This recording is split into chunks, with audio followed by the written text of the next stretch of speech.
नया IBN 7 हौसला है। केरल के कोझिकोड एयरपोर्ट पर सीआईएसएफ जवान और एयरपोर्ट कर्मचारी के बीच हाथापाई में गोली चलने से सीआईएसएफ के एक जवान की मौत हो गई। इस संघर्ष में 2 लोग घायल हुए। दोनों पक्षों के बीच झगड़े की शुरुआत एयरपोर्ट में एंट्री के पुराने विवाद से हुई।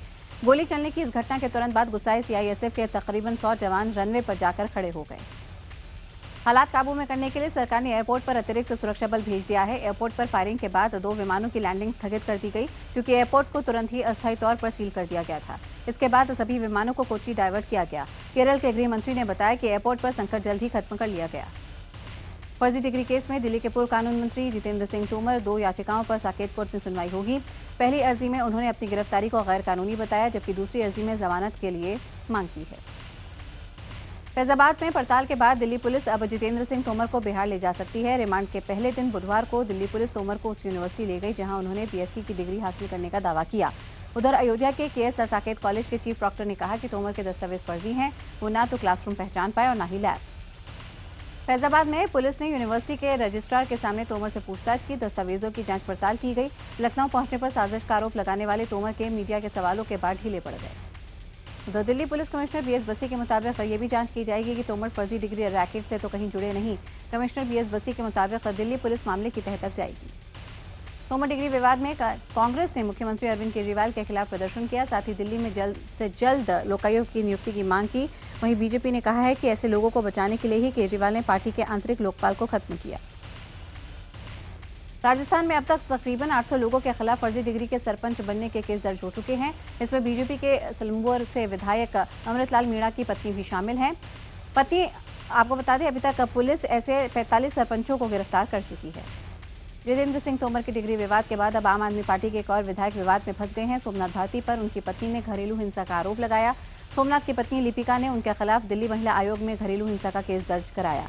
सोमनाथ की पत्नी की शिकायत पर दिल्ली महिला आयोग ने सोमनाथ भारती को नोटिस जारी किया। सोमनाथ को 26 जून को आयोग के सामने पेश होने को कहा गया। उधर सोमनाथ भारती ने इस बात पर दुख जताया है कि उनकी पत्नी ने घर की बात सार्वजनिक की। सोमनाथ का कहना है कि उनकी पत्नी ने उन्हें अपने और उनकी मां के बीच किसी एक को चुनने की शर्त रखी थी। सोमनाथ भारती के मुताबिक उनकी पत्नी चाहती थी कि वो राजनीति छोड़ दें। बीजेपी ने कहा है कि जब इन नेताओं की पत्नियां ही महफूज नहीं हैं तो बाकी महिलाएं कैसे सुरक्षित होंगी। उधर कांग्रेस का कहना है कि खुद को पाक साफ बताने वालों का चेहरा बेनकाब हो गया। एसीबी पर केंद्र सरकार के नोटिफिकेशन पर रोक से इनकार करते हुए दिल्ली हाईकोर्ट केजरीवाल सरकार को झटका दिया है। कोर्ट के मुताबिक इस नोटिफिकेशन को चुनौती देने वाली याचिका पहले ही उसके पास लंबित है। म्यांमार की सीमा में घुसकर उग्रवादियों को करारा जवाब देने के लिए ऑपरेशन ऑल आउट को अंजाम देने का फैसला 4 जून को ही ले लिया गया था। सूत्रों का कहना है कि भारतीय फौज की टुकड़ी पर हमले के कुछ घंटे बाद ही केंद्रीय गृह मंत्रालय की बैठक में गृह मंत्री, रक्षा मंत्री, राष्ट्रीय सुरक्षा सलाहकार, सेना प्रमुख की मौजूदगी में यह तय हुआ कि 8 जून को ऑपरेशन को अंजाम दिया जाएगा। लेकिन पीएम के बांग्लादेश में होने की वजह से यह ऑपरेशन एक दिन टाला गया। करीब 40 मिनट में ही हमारे कमांडोज ने ऑपरेशन को सफलता के साथ अंजाम दिया। बिना किसी नुकसान के वापस लौट आए। सेना ने उग्रवादियों को संभलने तक का मौका नहीं दिया। म्यांमार में घुसकर उग्रवादियों को मारने के ऑपरेशन को लेकर ट्विटर पर अच्छा खासा जश्न का माहौल है। सरकार की तारीफ में ट्वीट्स हो रहे हैं। म्यांमार में ऑपरेशन के कुछ ही घंटे बाद सूचना प्रसारण राज्य मंत्री राज्यवर्धन राठौड़ ने कहा है कि ये हमला पाकिस्तान जैसे सभी देशों के लिए कड़ा संदेश है। पाकिस्तान ने राठौड़ को बयान पर एतराज जताया और कहा कि हमें म्यांमार ना समझे। इस बीच सुरक्षा सलाहकार अजीत डोभाल जल्द ही म्यांमार भी जाने वाले हैं। म्यांमार में घुसकर आतंकियों को मार गिराने के बाद एक बार फिर से मणिपुर के चंदेल जिले में धमाका हुआ। हालांकि इस धमाके में कोई हताहत नहीं हुआ। सेना ने पूरे इलाके की सुरक्षा बढ़ा दी है। म्यांमार में भारत के ऑपरेशन पर पाकिस्तान का कहना है कि भारत को इस्लामाबाद के बारे में कोई गलतफहमी नहीं होनी चाहिए। पाकिस्तान के गृह मंत्री चौधरी निसार अली खान के मुताबिक पाकिस्तानी सुरक्षा बल किसी भी विदेशी हमले का जवाब देने में सक्षम है। पाकिस्तान के मुताबिक भारत के नेताओं को दिन में सपने देखना छोड़ देना चाहिए। पाकिस्तान के गृह मंत्री के मुताबिक अगर भारत ने पाकिस्तान में ऑपरेशन की कोशिश की तो करारा जवाब मिलेगा। 2 जुलाई से शुरू होने वाली अमरनाथ यात्रा पर आतंकी हमले के खतरे को देखते हुए सेना ने जम्मू कश्मीर में ऑपरेशन शिवा की शुरुआत की। ऑपरेशन शिवा के तहत सेना के जवान उन पहाड़ी इलाकों में तलाशी अभियान चला रहे हैं जहां हमले की सबसे ज्यादा आशंका है। दक्षिण कश्मीर की पहाड़ियों से ज्यादातर यात्री पवित्र गुफा की ओर पहुंचते हैं और इसी का एक छोर डोडा जिला को जाता है। इस इलाके में सेना ज्यादा सक्रिय है। पिछले दिनों हुई बर्फबारी के बाद ऑपरेशन शिवा जैसा अभियान छेड़ना आसान बात नहीं था। योग को लेकर राजनीतिक बयानबाजी जारी है। समाजवादी पार्टी सरकार में कैबिनेट मंत्री आजम खान के मुताबिक सूर्य नमस्कार धर्म से जुड़ा मामला है, धर्म किसी पर जबरन नहीं थोपा जा सकता। बीजेपी सांसद योगी आदित्यनाथ पर निशाना साधते हुए आजम खान ने कहा कि हम उनसे कह तो नहीं सकते, लेकिन वो नमाज पढ़ लें तो उनकी सेहत ठीक हो जाएगी और उनका दिमाग भी दुरुस्त हो जाएगा। आजम खान के मुताबिक बीजेपी मुसलमानों की दुश्मन है। किसानों के बकाये की रकम अदायगी के लिए केंद्र सरकार ने चीनी मिलों को ब्याज मुक्त 6,000 करोड़ रुपए का कर्ज देने का फैसला किया। सरकार के इस फैसले ने किसानों को बड़ी राहत दी। कैबिनेट की बैठक में दालों की बढ़ती कीमतों पर भी चिंता जताते हुए सरकार ने राज्यों को जमाखोरों पर लगाम लगाने की ताकीद दी। सरकार दालों पर के आयात को लेकर भी विचार कर रही है। राहुल गांधी से मुलाकात कर चुके पंजाब के फतेहगढ़ साहिब के किसान ने कर्ज के दबाव के चलते जहर खाकर खुदकुशी कर ली। दादू माजरा गांव के रहने वाले सुरजीत पर 13 लाख रुपए से ज्यादा का कर्ज था। मृतक सुरजीत सिंह वही किसान था जिसने 28 अप्रैल को राहुल गांधी से सरहिंद मंडी में मुलाकात की थी और अपनी दुर्दशा भी सुनाई थी। राहुल गांधी ने उन्हें भरोसा दिलाया था कि वो किसानों की बात संसद में उठाएंगे। वित्त मंत्री अरुण जेटली ने बुधवार को किसान संगठनों से मुलाकात की। इसमें संघ से जुड़े किसान संगठन भी शामिल हुए।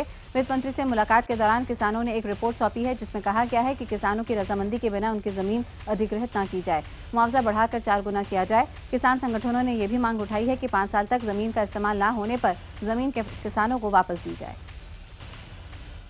बिहार के पूर्व सीएम जीतन राम मांझी के घर के बाद अब झारखंड के पूर्व सीएम अर्जुन मुंडा के घर भी हाईटेक तरीके से आमों की निगरानी हो रही है। रांची में मुंडा के आवास पर बाकायदा आमों की निगरानी हो रही है और नंबरिंग भी की जा रही है। ये गिनती 170 के पास पहुंच गई है। यहां तैनात सुरक्षाकर्मी से पेड़ों पर लगे फलों की निगरानी के लिए कहा गया है। रेलवे ने 1 जुलाई से तत्काल टिकट बुकिंग नियम में बदलाव करने का फैसला किया। अब तत्काल टिकट कैंसिल कराने वालों को 50% रिफंड मिलेगा। रेलवे ने तत्काल बुकिंग के टाइम में भी बदलाव किया है। सुबह 10 से 11 बजे के बीच सिर्फ एसी कोच की सीटों की बुकिंग होगी। वहीं पर 11 से 12 के बीच नॉन एसी कोच में तत्काल टिकटों की बुकिंग होगी। रेलवे के मुताबिक जल्द ही तत्काल स्पेशल ट्रेन भी चलाई जाएगी।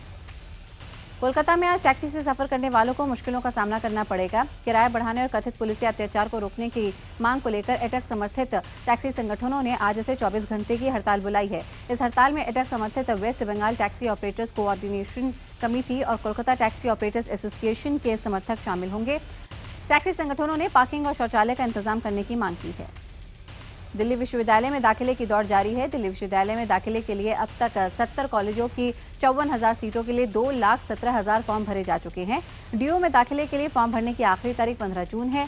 दिल्ली विश्वविद्यालय में दाखिले के लिए छात्रों की संख्या हर साल बढ़ती जा रही है, लेकिन सीटों की संख्या पिछले 5 साल से नहीं बढ़ी है। मैगी में खतरनाक एमएसजी और लेड तय मात्रा से ज्यादा पाए जाने के बाद अब गुजरात सरकार ने कई और खाद्य पदार्थों के टेस्ट का फैसला किया। इसमें बड़े ब्रांड भी शामिल हैं जैसे कि कोका कोला और पेप्सिको। पतंजलि फूड पार्क में बवाल के बाद एक की मौत के मामले में जेल में बंद योग गुरु बाबा रामदेव के भाई राम भरत की जमानत याचिका पर हरिद्वार की अदालत में आज सुनवाई होगी। पुलिस ने राम भरत पर 2 धाराएं और बढ़ा दी हैं। यूपी के सीतापुर में एक छात्रा का अपहरण कर गैंगरेप का मामला सामने आया। पीड़ित के मुताबिक नौकरी का झांसा देकर उसके साथ 15 दिन तक गैंगरेप किया गया। पीड़ित के मुताबिक आरोपी उसे सीतापुर से मथुरा लेकर आए और वहां उसे एक कमरे में बंद किया। पीड़ित छात्रा ने बीडीओ, जेई, ग्राम पंचायत के प्रधान और समाजवादी पार्टी के जिला पंचायत सदस्य पर आरोप लगाया। गैंगरेप के इस मामले में पुलिस ने सभी आरोपियों के खिलाफ केस दर्ज किया। आरोपी जेई छैल बिहारी को गिरफ्तार कर लिया गया है, जबकि 3 फरार हैं। झारखंड के गुमला में 8वीं की छात्रा से रेप का मामला सामने आया। घटना 5 जून की बताई जा रही है, जिसकी शिकायत बुधवार को दर्ज कराई गई, जिसके बाद पुलिस ने केस दर्ज कर आरोपी को गिरफ्तार किया। फरीदाबाद की जवाहर कॉलोनी में एक प्ले स्कूल में अचानक आग लग गई और हड़कंप मच गया। आग इतनी भयानक थी कि दमकल की गाड़ियों को आग पर काबू पाने के लिए काफी मशक्कत करनी पड़ी। गनीमत ये रही कि आग की चपेट में कोई नहीं आया। उत्तराखंड के देवप्रयाग और कीर्तिनगर में 3 अलग अलग सड़क हादसों में 6 लोगों की मौत हो गई, जबकि 5 लोग घायल हुए। पहली दुर्घटना ऋषिकेश से चमोली जा रही कार के अलकनंदा नदी में गिरने से हुई, जिसमें 4 लोगों की मौत हुई। दूसरी घटना पौड़ी से ऋषिकेश की ओर जा रही कार के खाई में गिरने से हुई, जिसमें पति पत्नी की मौत हुई, जबकि तीसरी दुर्घटना में वैगन और टाटा सूमो की भिड़ंत में 4 लोग घायल हो गए। यूपी के हरदोई में एक सड़क हादसे में 7 लोगों की मौत हो गई, जबकि 15 लोग घायल हुए। पुलिस और गांव वालों की मदद से घायलों को अस्पताल पहुंचाया गया। हादसा उस वक्त हुआ जब एक बारात ट्रैक्टर से जा रही थी। इसी दौरान रास्ते में एक प्राइवेट बस को कार ने ओवरटेक किया, जिससे बस अनियंत्रित हो गई और ट्रैक्टर ट्रॉली और कार की आपस में भिड़ंत हो गई। बलिया के नरही गांव में जमीन विवाद को लेकर दबंगों ने 50 साल के एक शख्स की पीट कर हत्या की। वारदात के बाद आरोपी मौके से फरार हो गया। पुलिस ने 3 लोगों के खिलाफ केस दर्ज कर तलाश शुरू की। यूपी में रामपुर में शाहबाद इलाके में एक अनोखी शादी देखने को मिली, जहां दुल्हन की विदाई हेलीकॉप्टर से हुई। दरअसल दूल्हे की मां की इच्छा थी कि बहू की विदाई हेलीकॉप्टर से हो। बिहार के मुजफ्फरपुर जंक्शन पर हाई टेंशन बिजली से हुए हादसे के बाद यात्रियों ने जमकर हंगामा किया। हादसे की वजह से कई ट्रेनों के यात्री स्टेशन छोड़कर भाग चले और यात्रा नहीं कर सके। हंगामा उस वक्त और बढ़ गया जब टिकट वापसी के लिए यात्री अनारक्षित काउंटर पर पहुंचे, जहां रेल कर्मियों ने कुछ टिकट वापस करने के बाद टिकट वापसी से इनकार कर दिया। झारखंड के लातेहार जिला में अवैध तरीके से पत्थरों के खनन के खिलाफ सदर एसडीएम ने टीम गठित कर छापेमारी की, जिसमें कई क्रशर मशीनों को अवैध खनन करते हुए पकड़ा गया। छापेमारी के दौरान पाया गया है कि 9 क्रशर मशीन अवैध रूप से चलाए जा रहे थे। एसडीएम ने इन क्रशर मालिकों के खिलाफ कार्रवाई के आदेश दिए। झारखंड के गुमला में पुलिस और नक्सलियों के बीच हुई मुठभेड़ में पुलिस को बड़ी सफलता मिली है। पुलिस ने इलाके के नक्सल कमांडर प्रसाद लकड़ा और उसके 2 और साथियों को गिरफ्तार किया। इस दौरान एक ग्रामीण की गोली लगने से मौत हो गई। वहीं मुठभेड़ के दौरान घायल एक जवान को अस्पताल भी भर्ती कराया गया, जिसकी हालत फिलहाल खतरे से बाहर है। मध्य प्रदेश के मंडला जिले में व्यापम फर्जीवाड़े के मामले में 2 को गिरफ्तार किया गया। वहीं एक आरोपी फरार है। मामला दिसंबर 2014 का है, जहां महिला विकास विभाग में सुपरवाइजर की भर्ती के लिए परीक्षा में धांधली की बात सामने आई। व्यापम के बाद मध्य प्रदेश में डीमैट की परीक्षा में घोटाले की भी बात सामने आई। इस वजह से डीमैट के जरिए प्रदेश के 7 प्राइवेट मेडिकल कॉलेज में हुए एडमिशन जांच के घेरे में आ गए हैं। ग्वालियर एसआईटी की गिरफ्त में आए डीमैट में कोऑर्डिनेटर और कोषाध्यक्ष योगेश उपरीत ने पूछताछ में कई बड़े खुलासे भी किए। जबलपुर में शासकीय आदेश पर सीमांकन करने पहुंचे पटवारी पर लोगों ने कुल्हाड़ी से जानलेवा हमला किया। ये लोग सीमांकन से नाराज थे, जिसके चलते इन्होंने पटवारी पर हमला किया। पटवारी को इलाज के लिए अस्पताल में भर्ती कराया गया। छत्तीसगढ़ के दुर्ग में एम्बुलेंस के दुरुपयोग के चलते एक मामला सामने आया, जहां आपात सेवा में इस्तेमाल होने वाली एम्बुलेंस में मरीजों को पहुंचाने की जगह सामान ढोया जा रहा है। एम्बुलेंस में रायपुर से सामान ढोकर दुर्ग कलेक्ट्रेट लाया गया। राहुल गांधी का अगला पड़ाव छत्तीसगढ़ होगा। इसी महीने के दूसरे हफ्ते में राहुल गांधी प्रदेश के आदिवासी बाहुल्य इलाकों सरगुजा, सूरजपुर जिले के अलावा जांजगीर और कोरबा जिले के दौरे पर होंगे। राहुल 2 दिन के इस पड़ाव में 12 किलोमीटर की पदयात्रा करेंगे। भारत बांग्लादेश टेस्ट का आज दूसरा दिन है। फातुल्ला टेस्ट के पहले दिन ही भारत ने बिना कोई विकेट खोए 239 रन बनाए। धवन 150 पर, मुरली विजय 89 रन पर नाबाद हैं। बांग्लादेश के जिम्बाब्वे दौरे के लिए टीम इंडिया के कार्यक्रम का ऐलान हो गया है। भारतीय टीम 3 वनडे और 2 T20 मैच खेलने के लिए 7 जुलाई को जिम्बाब्वे पहुंचेगी। भारतीय महिला हॉकी टीम देर रात दिल्ली से बेल्जियम के लिए रवाना हुई। बेल्जियम के अंतपुर में फिनट्रो हॉकी वर्ल्ड लीग सेमीफाइनल खेला जाएगा। ये लीग 2016 रियो ओलंपिक्स गेम्स के लिए क्वालिफायर के तौर पर खेली जा रही है। भारतीय फुटबॉल टीम आज फीफा वर्ल्ड कप 2018 के क्वालिफायर मुकाबले में बेंगलुरु में ओमान से भिड़ेगी। फीफा रैंकिंग में ओमान की रैंकिंग 101 नंबर पर है, जबकि भारत की 141। दिग्गज फुटबॉलर लियोनेल मेसी और उनके पिता की करीब 20 करोड़ रुपए की टैक्स धोखाधड़ी के मामले में मुश्किलें बढ़ती जा रही हैं। मेसी के वकीलों ने उनकी पेशी को चुनौती देने के लिए अदालत में अर्जी दी थी, लेकिन कोर्ट ने इसे पूरी तरह से खारिज कर दिया। अक्षय कुमार और सिद्धार्थ मल्होत्रा की फिल्म ब्रदर्स का ट्रेलर रिलीज हुआ। धर्मा प्रोडक्शन में बनी ब्रदर्स के ट्रेलर में फिल्म की पूरी कहानी दिखाने की कोशिश की गई है। अमेरिका के Los Angeles Jurassic park world का शानदार प्रीमियर हुआ। इस मौके पर फिल्म के हीरो क्रिस प्रैट, उनकी पत्नी एना फेरिस और ब्राइस डलास हावर्ड भी मौजूद थे। सलमान खान ने ट्विटर से हटने की धमकी दी। सलमान ने कुल 23 ट्वीट्स कर अपने फैंस को खूब खरी खोटी सुनाई। सलमान ने कहा है कि इस तरह से अगर शाहरुख, सलमान और आमिर में नंबर 1 की लड़ाई चलती रही तो वो ट्विटर छोड़ देंगे।